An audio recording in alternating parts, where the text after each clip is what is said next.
नमस्कार दोस्तों, स्वागत है आपका हमारे चैनल में। कहानी की शुरुआत एक भयानक खगोलीय योग काल त्रिगोरी के इंट्रोडक्शन से होती है।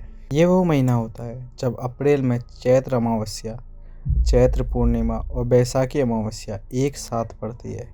ऐसा योग सिर्फ सदी में एक बार आता है और इसे बहुत ही खतरनाक और नेगेटिव शक्तियों से भरा माना जाता है। इसी बैकग्राउंड में हमारी कहानी शुरू होती है रविराज नाम के एक आदमी से, जो एक बड़ी हवेली में रहता है।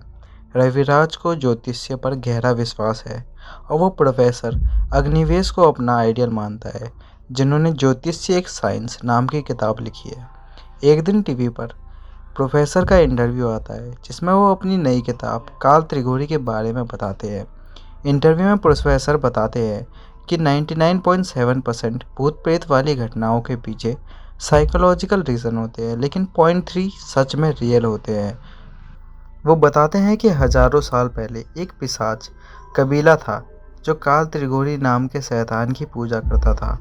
इस योग के दौरान उसकी शक्तियाँ जन्म लेती हैं, नेगेटिविटी अपनी पीक पर होती है और आसमान से नरमुंड खोपड़ियाँ गिरती है। ये सब देखने के बाद रविराज प्रोफेसर से मिलने जाता है और अपनी हवेली में हो रही अजीब घटनाओं के बारे में बताता है, जिसे रात में छत पर कदम की आवाज़, बेसमेंट में कुर्सी का अपने आप हिलना और दरवाजे खुलते ही लाइट का ब्लिंक करना। वो बताता है कि एक इलेक्ट्रीशियन को बुलाया था, लेकिन उसकी माँ की अचानक मौत हो गई, जिससे रविराज को लगता है कि ये किसी आत्मा का काम है। प्रोफेसर हवेली आकर नेगेटिव एनर्जी फील करता है और रिचुअल करने की प्लानिंग बनाते हैं। कैंडल्स का रास्ता बनाते हैं और एक गुड़िया निकालते हैं, जिसमें वो आत्मा को कैप्चर करना चाहते हैं।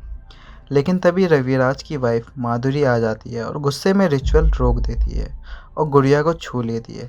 प्रोफेसर कहते हैं कि अब अनर्थ हो चुका है।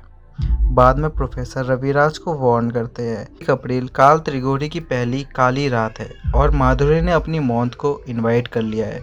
वो उसे एक काली बिल्ली देते हैं जो माधुरी की रक्षा करेगी, लेकिन कंडीशन ये है कि बिल्ली घर से बाहर ना जाए और उसका ताबीज़ ना निकले। नेक्स्ट डे रविराज अप्रैल फूल प्रैंक में अपनी फेक सुसाइड करता है। बाद में पता चलता है कि रविराज ने माधुरी से सिर्फ पैसे के लिए शादी की।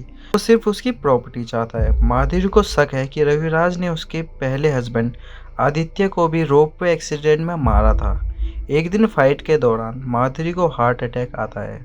बाद में 14 अप्रैल को रविराज माधुरी को मारने की कोशिश करता है, लेकिन स्ट्रगल में खुद अपने ही नाइफ पर गिरकर मर जाता है। रवि और माधुरी उसकी बॉडी को दफन कर देते हैं। लेकिन 16 अप्रैल चैत्र पूर्णिमा की रात रविराज अपनी कब्र से जिंदा निकलकर वापस आ जाता है। माधुरी उसे देखकर शॉक में मर जाती है। फिर शॉकिंग ट्विस्ट आता है। सच ये होता है कि रविराज मरा नहीं था, वो एक्टिंग कर रहा था और डॉक्टर मनोज उसके साथ मिला हुआ था। दोनों ने मिलकर माधुरी को डराकर मारने का प्लान बनाया था ताकि प्रॉपर्टी मिल सके। मनोज ने माधुरी को फेक हार्ट अटैक की मेडिसिन दी थी, लेकिन स्टोरी में डबल ट्विस्ट आता है। एक्चुअली माधुरी जिंदा थी और मनोज उसके साथ मिला हुआ था। दोनों ने मिलकर रविराज को उसके ही डर और अंधविश्वास का यूज़ करके मार दिया। गुड़िया, बिल्ली और सब पैरानॉर्मल इवेंट्स उन्होंने प्लान किए थे। एंड में मनोज को नेगेटिव एक्सपीरियंस होने लगते हैं और माधुरी आदित्य की फ़ोटो के सामने अपनी जीत सेलिब्रेट करती है। तभी अचानक बाहर बारिश के साथ खोपड़ी के सेब के ओले गिरने लगते हैं। पहले की लाइट्स चली जाती है और दरवाजे पर नॉक होता है। फिल्म यही एंड हो जाती है। फाइनल रिवील एक हिंट देता है कि प्रोफेसर अग्निवेश सच में कह रहे थे कि काल त्रिगोरी रियल है। अब माधुरी और मनोज ने गुड़िया को छू लिया है और अब अगला शिकार शायद वो खुद बनने वाले हैं। कुछ चीज़ें साइंस से परे होती है और जब काल त्रिगोरी का समय आता है तो मौत अपना शिकार खुद चुन लेती है। तो ये कहानी अच्छी लगी हो तो वीडियो को लाइक, कमेंट और चैनल को सब्सक्राइब करना ना भूलें, ताकि हम ऐसे ही खतरनाक मूवीज़ आपके लिए लाते रहे। मिलते हैं आपसे अगली वीडियो, तब तक के लिए धन्यवाद।